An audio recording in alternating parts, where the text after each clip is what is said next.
Zoom service where we are going to have music and do some screen sharing.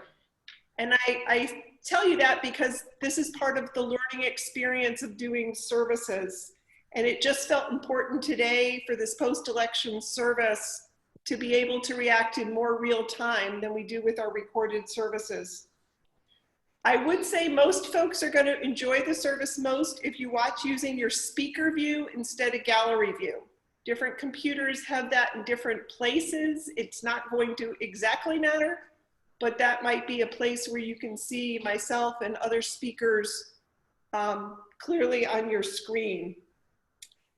One of the challenges we have is when the music we're going to use today is pre-recorded. Some of it was recorded yesterday and a couple different days. The sharing screen piece is a little bit awkward, and you're going to see us, the tech team, walk through that. Just like we've done all week. Patience, really important. We're going to leave the chat feature on. I do want to share with you that I will not be reading the chats as it goes through. So if you have instructions for Bojena or question for Bill, make sure to communicate that somehow to them in the chat feature. We did want to let you know we are going to record this whole service, but when we put it online later, we will be taking out the joys and sorrows so that folks can feel they can share openly here. And we are also going to have a place toward the end of the service where folks are asked to share a phrase or a sentence on how they're feeling about the election. Those two segments will not be part of the recording, but we did want to let you know that it's being recorded. And finally, if you have problems during the service, you can use the chat feature, and Bill Browning's cell phone is 703-969-7345. And he will be, if somebody texts him, he'll try to respond to that. So again, we're going to do our best, and we begin in that spirit of experimenting, of finding new and different ways to be together. So we enter the service with Spirit of Life, offered today by Philip Dutton from the Chester River congregation. And this is our first share.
Did our first share. We unshared. I'm seeing mostly Bojena.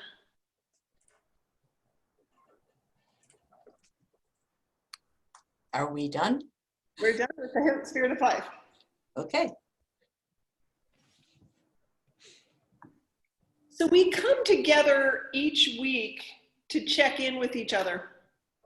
Sundays is implicitly a place where we ask ourselves the question, how have your last 7 days gone? It's a time that we take stock. What have I learned? How have I been changed? What are my fears? What are my hopes? We do that both at the personal level and at the community level, at the societal level. And I think we need to observe today that last Sunday, we were just past the Halloween celebrations. I know for me that meant I was picking through candy. I had bought candy knowing we probably wouldn't have trick-or-treaters, but I still needed that ritual the next morning of going through and getting my favorite bits out of the leftovers. It was just a week ago that we turned our clocks back.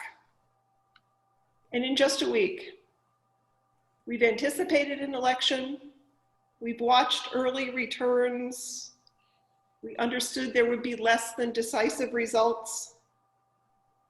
We've watched counting processes, and we've watched scenarios turn, states flip. But I also want to remind us that our weeks, each of our weeks have included much more than just the election. We've had school and work, volunteering and exercising. We've been to the grocery stores, we've walked dogs.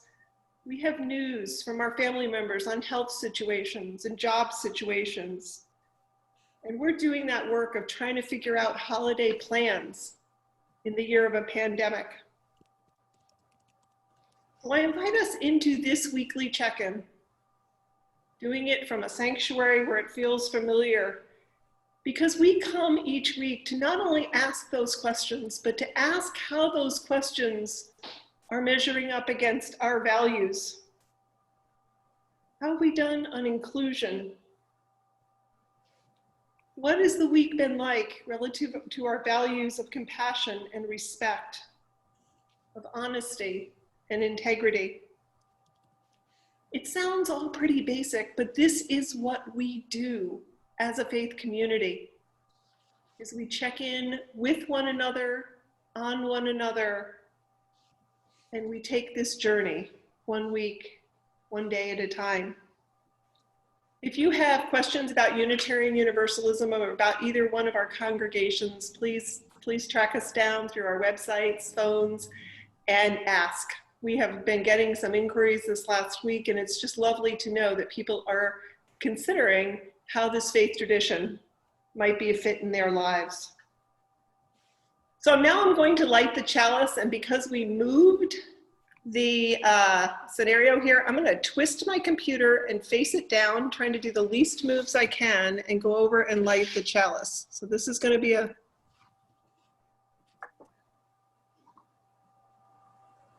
slightly different feat. We have the, I know the sun's probably terrible right now.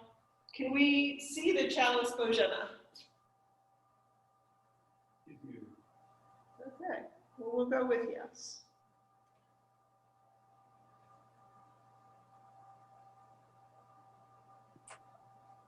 Yes.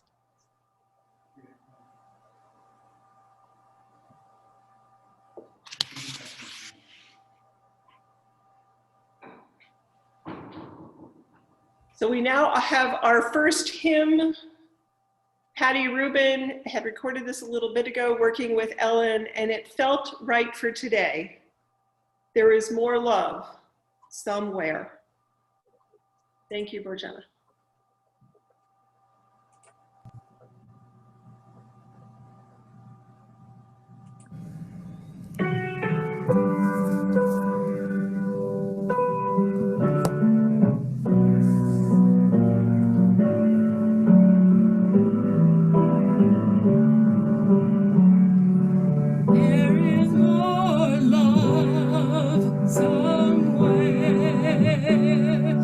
There is more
now have a time in our service. We call it Thoughts for All Ages because that's what it is. It's a different way for us all to think about the stories of the week, knowing a lot of our kids are pretty zoomed out.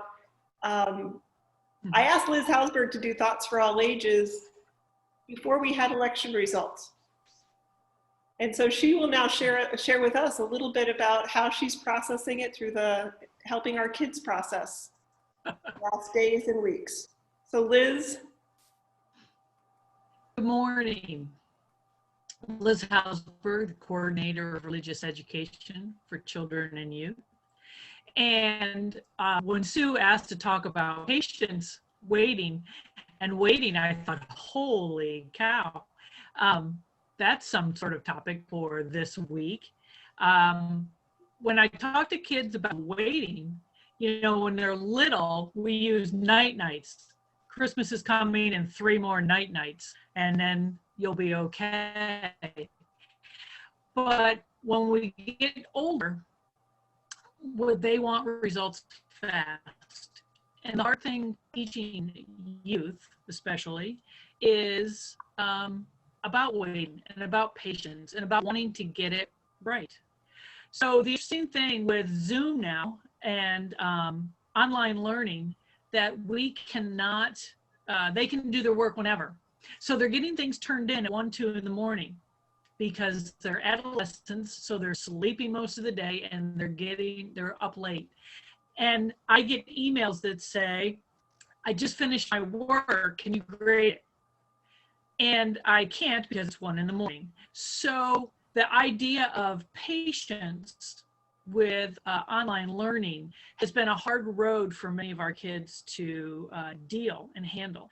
Now, I will say the hard part also about online is I don't have the opportunity to discuss with them things like waiting for the election or waiting for results.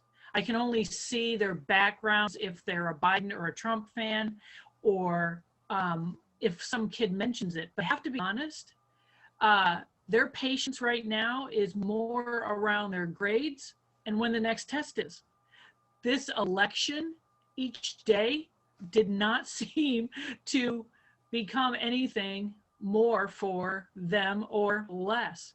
But I will say one thing I do talk to kids about in terms of anxiety as we're waiting for things, whether it is an election, whether it's a test grade, whether it's a test coming up, is 2 things. 1, breathe.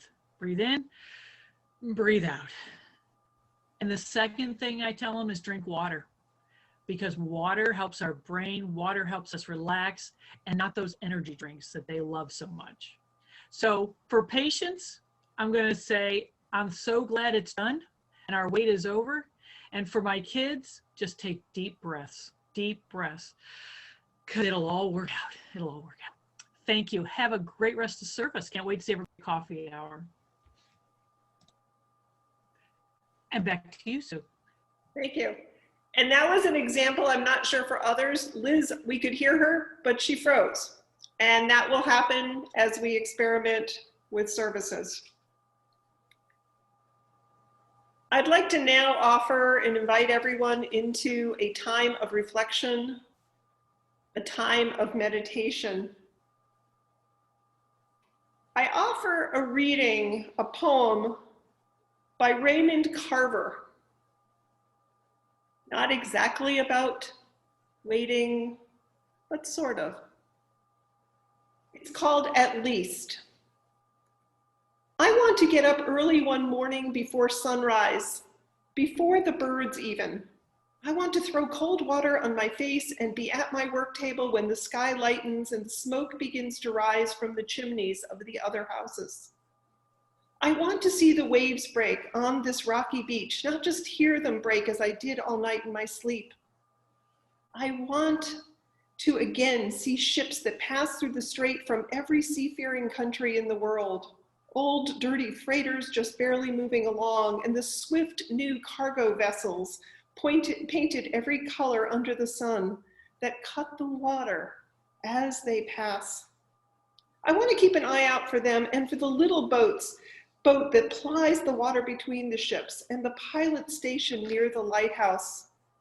I want to see them take a man off the ship and put another up on board. I want to spend the day watching this happen and reach my own conclusions. I hate to seem greedy. I have so much to be thankful for already, but I want to get up early one more morning at least and go to my place with some coffee and wait. Just wait to see what is going to happen. Spirit of life, spirit of love, we come together as faces on Zoom. We know behind each face is a soul that has been through this past week, whatever that has meant for you. Help us all, Spirit of Life, pause. Help us to hear our own voice. Help us to hear the voices of those who are our kindred spirits. Help us to hear the perspectives of those who approach the world differently than we do. In our pause, we lift our excitement, and two, we list our deep concerns. We list our struggles to understand, to know what it means to reach out. May we see deeply in these times. May we take the time to pause, to feel and see joy, to see above all the humanity in one another. Amen, and blessed be.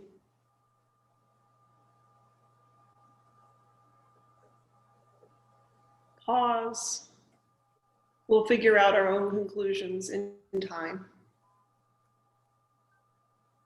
So in both of our congregations, it's done very similarly. We have a time for sharing personal joys and concerns. Chester River refers to it as acknowledgements of the heart, which I think is just one of the beautiful ways to think about this. We're going to do joys and sorrows now, and I'm going to have a patience test, Liz. We're not going to grade it, but we are not going to do joys and sorrows that are anything related to the election now. And after the sermon, we're going to do another round of sharing. So there will be a chance for anyone who wants to share their reactions to the election.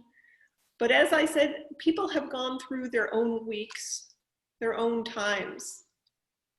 And I am going to light the candles virtually and figuratively today, rather than try to move the computer quite over to where the candles were seated. So we will hear from folks, and we will imagine that candle being lit. I light the first candle today for all the ways that we have been impacted by a pandemic. Death tolls around the world have climbed. Hospitals are full. Essential workers, researchers, in so many different roles are keeping things going. Our teachers,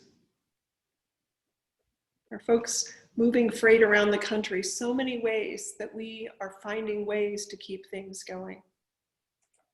We light our first candle, our virtual candle, for those many impacts. So we are having our Zoom service today because we just knew that we could not have enough information when we normally record on Thursdays to say anything coherent. And I think we made the right call. It's no small deal in the midst of a pandemic that our country held an election for the president and many other offices. We know that yesterday, just about 24 hours ago, the process we use in our country is somehow the news outlets are the ones in charge of projecting the outcome, and the Associated Press projected that Joe Biden will be our next president. It was another round of emotions for the week, and we're going to talk a little bit about the week in a moment. But I'm also aware that we each can only react from our own context.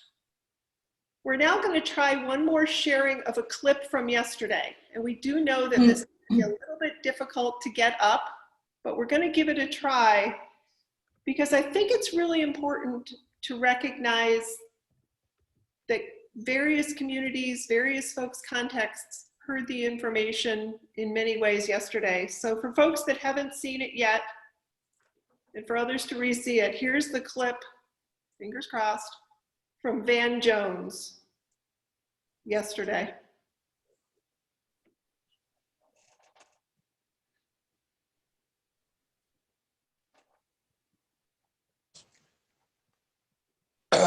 It's well,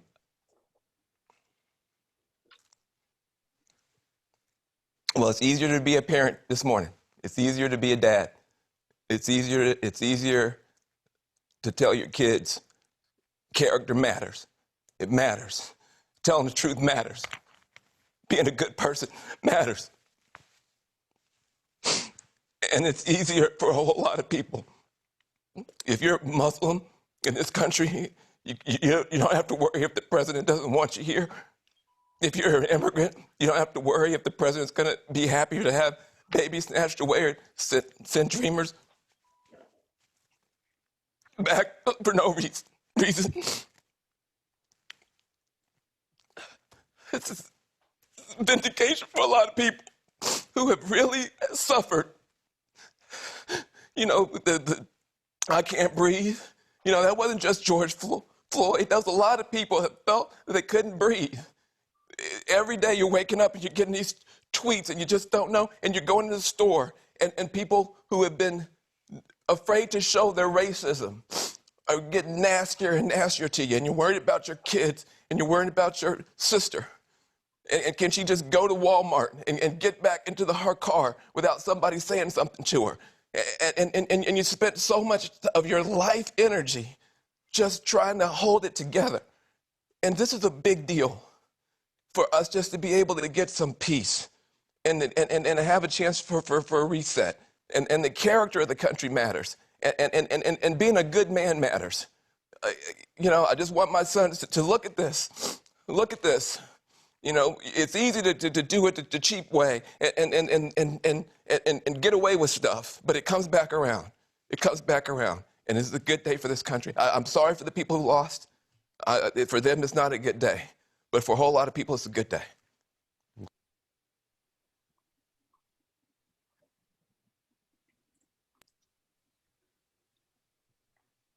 So some weeks are unique. This is the check-in sermon on a past week that has been pretty unique. If I had preached on Monday, I think I would have been able to sense some shared angst, sort of both excitement, maybe a little bit of dread. Everyone ready for Tuesday to be over. In our reading, at least by Raymond Carver, you hear that pull to just observe one more day, a desire to have some clarity of that view by the dock, a place where we wanted to draw our own conclusions. So if we had preached, oh wait a second, I screwed up something there. So that day by day has clearly been part of our week. If I had preached on Tuesday, I think most folks filled their day pretty intensely with routine, the final parts of waiting, an end in sight. And for many of us, we started watching Tuesday night in one mode, and very quickly, we knew that a contest winner was not going to be revealed. There's a sense of nervousness, maybe resignation, maybe that sense that we just wanted to enter Tuesday night, getting done with our dentist appointment, and it wasn't going to happen that way. The reality of the actuals comes in. It started coming in, and there was that sense of the 50-50 nature of our country. Maybe some tossing and turning on Tuesday night. And by Wednesday, I sensed more of a sense of fear. Maybe folks were a bit numb, afraid they didn't know their neighbors. On the Eastern Shore on Thursday, and it happened a few days this week, the weather was incredibly foggy. We could not see the horizon. It wasn't visible until about 10 a.m. And I know right now, after yesterday, it's tempting just to look and say the world's beautiful, everything's okay. But I do think we have to remember that sense of fog on Thursday. As more results come in, we've had to trust what I call razor-thin margins. Maybe you've worked over Thursday and Friday just to ignore the results. Still disheartened, maybe perplexed, staying busy. And then Saturday came. Saturday we had this projected winner, maybe a collective sigh, maybe relief. We heard the reaction of Van Jones, which was on very early yesterday after the results were announced. But I shared with a few of you as we were working through planning for the service yesterday, that for me, Saturday afternoon, I had that feeling you have when you've had a close call.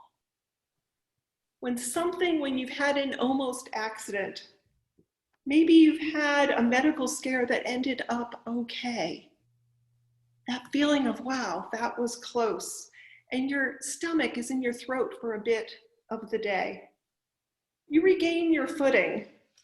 And I know by the time, it was true for me, I think it may be true for many folks, by the time we heard Kamala Harris and Joe Biden last night, it all seemed clear. It was just a beautiful moment of winners giving heartfelt, clear speeches. I think actually they were both amazing speeches. And that was one amazing pantsuit. It was a time to feel celebration. Stomach gone, that feeling gone for a moment. So I ask us today to hold the joy and hold that message from Van Jones, but not to lose sight of what we learned from one another, what we learned about ourselves and our neighbors in the full breadth of the last 7 days. Because close calls and the moments right after, they remind us that life is both robust and can be fragile. In moments which could have been otherwise, we learn some things. For this week, I sensed some fog lifted when we watched the systemic election processes actually working. It was powerful to see those dedicated rooms where they were counting the votes carefully, multiple observers worried about our process and future. That felt good, part of the robust piece. I think there were memes that were going around in the international circuits. The US sits on the edge of their seats. Biden's only ahead by 4 million votes. We have the mirror held up to our electoral college process. It's our process, but there's a place that's fragile, that hangs on so few votes in such states that we couldn't even imagine. I do hope also that as we think of the week, that we understand the outcome had different risks for some than for others. I know I've been incensed by bigotry and unfairness and poverty, but I have not been, and many of the congregants, pressed to the margins in quite the same way. Waiting periods are different for many. I look at Van Jones as an example of a Black parent, as someone who felt the shift of these last 4 years and times before that in ways differently than I understand. I also want to remind us, I may have to go back 8 days, but not much, that we saw a lot of ugliness. We saw a staffer from one campaign being run off the road by trucks from another. We know that that was not a decent time, and it's not a time to celebrate where others were. So I ask us, in a moment, we're going to have, as I said, a chance to share, but not to rush by what our bodies told us this week. It feels good now, and I do want to celebrate, and I also know it could have been otherwise. In the aftermath of this election, we're going to get lots of data. We're going to understand different ways that different communities and subgroups voted for one another. And I think the other place of celebration there is to look about all the work on voter registration, to look at the increased participation that we had in so many areas, people I agree with and people I don't agree with. I'm looking here at many here who wrote letters, sent texts, registered folks, gave money. The process had a different type of engagement, and I think that's one of the places to claim of something that feels good about this election. And we know some votes were still suppressed, and there's work to be done. So my sermon, the sermon title was picked weeks ago, and we take the next step. But I ask us not to quite do that yet. Picture that white suit, to picture all it means when barriers are broken. Check in with the reality. Where is your heart and your head this morning? What do you want to tell us about the story over the last week? And I'm going to invite sharing now, and I'm going to try to ask folks in the very best they can to take a moment and come up with a phrase, 2 or 3 words, maybe a sentence at the most, of something from the last 7 days, where your heart is and head are today or where they've been, that we can share as we make the story. And we'll have coffee hour for longer sharing. So I ask us to come up with that phrase. Sue, can I interrupt for a moment? Sure. We've omitted a reading by Doug, and That's the last page, Jenna, that's on page 15. okay, and the music, Oh, okay. the music medley that Ellen recorded. The music medley, we will do that while we think about our phrase. Thank you for that. Doug's reading is way at the end. Okay, okay. I skipped, and I think it actually fits really beautifully here to play Ellen's medley as we come up and think about our phrase. Okay, then I will start that. Go. Thank you. So as you think about your phrase, Ellen offers this music for this morning, and my apologies for missing that, but actually it fits well here.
our spirits, I think, need some time for this week to sink in, to draw the conclusions of your own heart, because there's no one interpretation.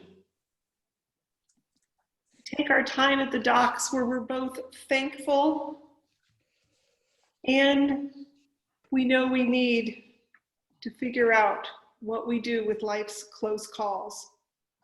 Because we can get stuck in a place of fear and want to protect, or we can rush by and not learn.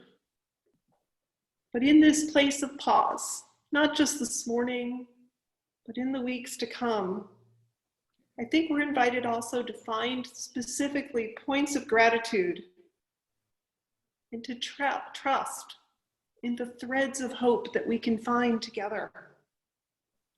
I think last evening, our president-to-be, our vice president-to-be, they offered us those types of words. So we had a week, and it ended in possibility. Doug Jurius will now do our final reading for today, and then we will have our final hymn, Let It Be. So we can just go from Doug, Bojan, and Bill directly to the final hymn. Okay. Doug, you're on. Good morning. This morning's reading comes from UU Minister Reverend Teresa Soto. Get a little closer if you can to wherever you're speaking into. That would be great. Okay. I will try to speak loudly if that works. Because you're cutting out. You're cutting out. Okay. Okay, good. In this community, we hold hope close. We don't always know what comes next, but that cannot dissuade us. We don't always know just what to do, but that will not mean that we are lost in the wilderness.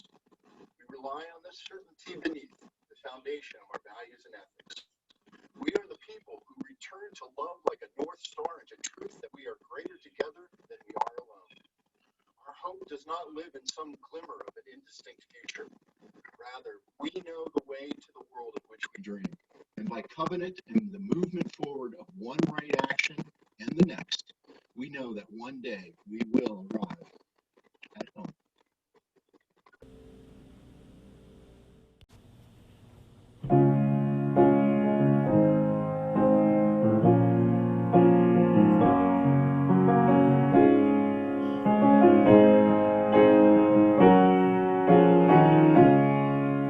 When I find myself in times of trouble, Mother Mary comes to me, speaking words of wisdom, let it be. And in my hour of darkness, she is standing right in front of me, speaking words of wisdom, let it be. Let it be. Let it be, let it be, let it be. Whisper words of wisdom, let it be.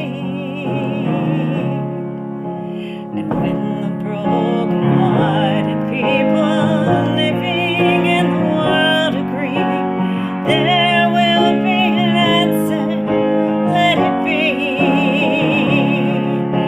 For though they may be parted, there is still a chance that they will see. There will be an answer. Let it be. Let it be. Let it be. Let it be. Let it be. There will be an answer. Let it be. Let it be. Let it be. Let it be. Let it be. Whisper words of wisdom, let it be.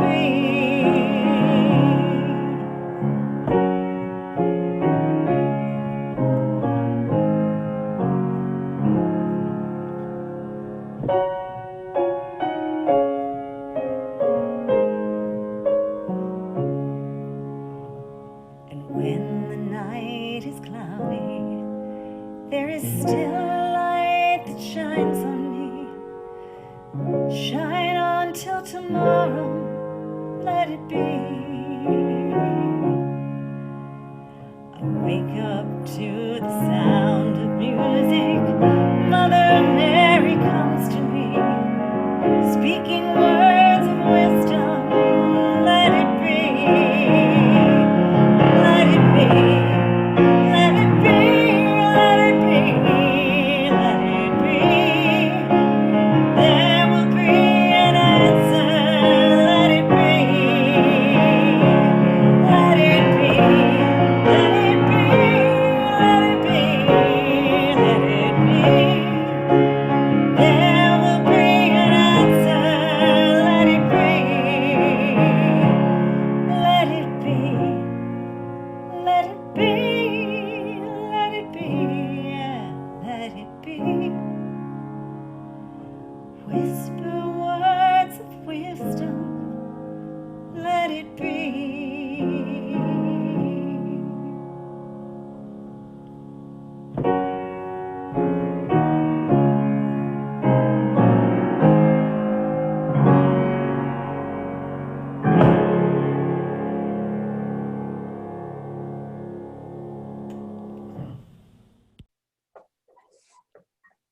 Thank you, Ellen.